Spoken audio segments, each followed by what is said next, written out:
அப்படியெல்லாம் மகான்கள்லாம் சிவதரிசனம் பண்ணி அனாயாசமா நம்ம படுத்துன்னு கிடந்து இருக்கிறவா கரிச்சு அப்படிலாம் இருக்கவே இருக்காது.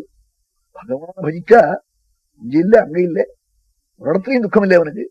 ஈஸ்வர அனுகிரகம் இல்லை, தெய்வானுகிரகம் இல்லைன்னா அத்தைவ நரக ஸ்வர்கா இது மாத பிரஜட்சதே. அம்மா பாபிகளுக்கு இங்கேயே நரகம், புண்ணியசாலிக்கு இங்கேயே சொர்க்கம். இங்கேயே சௌக்கியமா இருப்பாள் புண்ணியசாலிகள், இங்கேயே ஒரு குறவும் இருக்காது, அங்கேயும் நல்லா இருப்பாள். இங்க கஷ்டப்படுறவன் அங்க போய் நல்லா இருப்பணும். குடவாச ஹைஸ்கூல்ல திருடின பய பூந்தோட்டம் ஹைஸ்கூல்ல சரியா இருப்பான, ரெண்டு இடத்துலையும் தப்புதான் பண்ணுவான். ஆகினாலும் இங்க சுகம் இல்லைன்னா அங்கேயும் இல்லை அவனுக்கு. அப்படி சொன்னாள் கபிலோபதேசம் பண்ணின பிரபு. அப்படி பரமேஸ்வர பிரசாதம் சகல க்ஷேமத்தையும் கொடுக்குமா, அதை அவள் தெரிஞ்சு கொள்ளதே. மகாதேவ் மகாதேவான்னு கத்துவாள் ஒடிய காலம் பிரிவாள்லாம். மகாதேவாங்கிற நாம கோட்டி பிரம்மஹத்தியை போக்கி விடுமா. ரிஷிகள் போய் ஸ்மிருதியில போய் எழுதிவிட்டாள். அவன் ஸ்மிருதியில சொன்ன ஸ்லோகம் மகாதேவ் மகாதேவ் மகாதேவே ஜெயந்தனி. மகாதேவ் மகாதேவ் மகாதேவான்னா யமபட்டாளுடைய தலையில போய் குட்டுமா.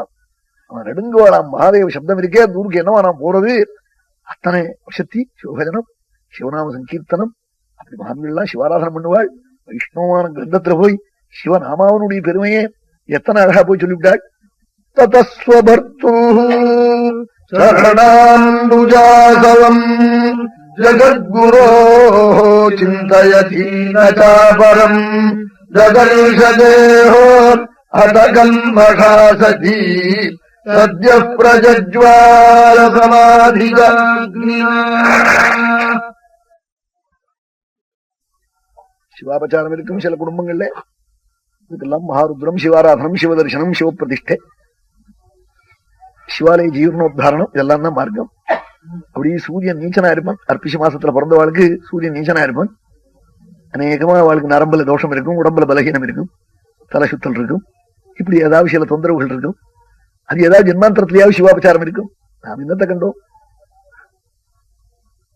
அதுக்கெல்லாம் பரிகாரம் பரமேஸ்வரனை அவளுடைய சக்திக்கு தகுந்தபடி ஆராதிக்கணும். ஆராதிச்சா நிவர்த்தியும் ஆயிடுது, அது ஒன்றும் சந்தேகம் இல்லை.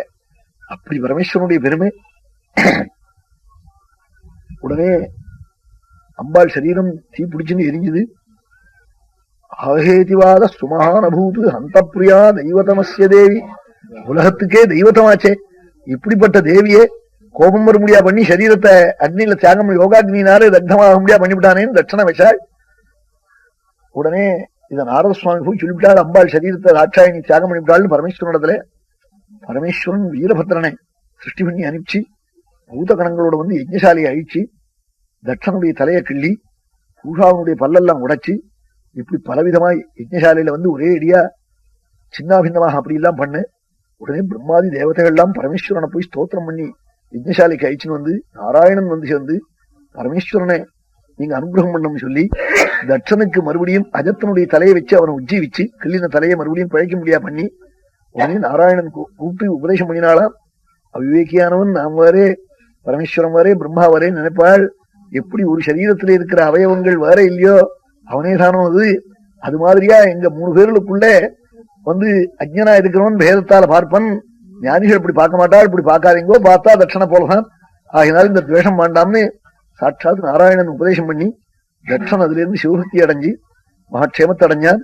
தாட்சாயினி இந்த சரீரத்தை விட்டுவிட்டு பர்வதராஜ பத்னியான மேனே நடத்துல போய் அவ கர்ப்பத்துல பார்வதியாக பிறந்து பரமேஸ்வரனை மறுபடியும் விவாகம் பண்ணிட்டு சப்தரிஷிகள் துவாராவா விவாகம் பண்ணிட்டு ஸ்கந்தன புத்திரனை அடைஞ்சு மகாபாகியத்தை அடைஞ்சாலாம். தாட்சாயினி பார்வதியா வந்து பரமேஸ்வரனை விவாகம் பண்ணிட்டு மகாட்சேமத்தை அடைஞ்சாள்னு இப்படி அந்த லட்சிய சரித்திரத்தை போய் சொன்னால் மனு வம்சம் சொல்ற போது அந்த 3 பெண்கள் வம்சம் சொல்றதுக்காக ஆகூதி, தேவஹூதி, பிரசூதி. பிரசூதியினுடைய பெண்கள் தான் இந்த 16 தாட்சாயினி. இந்த தாட்சாயினியினுடைய சரித்திரம் அப்படி இதை சொல்றதுக்காக சிவநாம வைபவங்கள்லாம் சொல்லி சிவச்சரித்திரம் சொன்னாள். இப்ப உடனே மனுனுடைய புத்திராளுடைய வம்சம் சொல்ல போறாள்.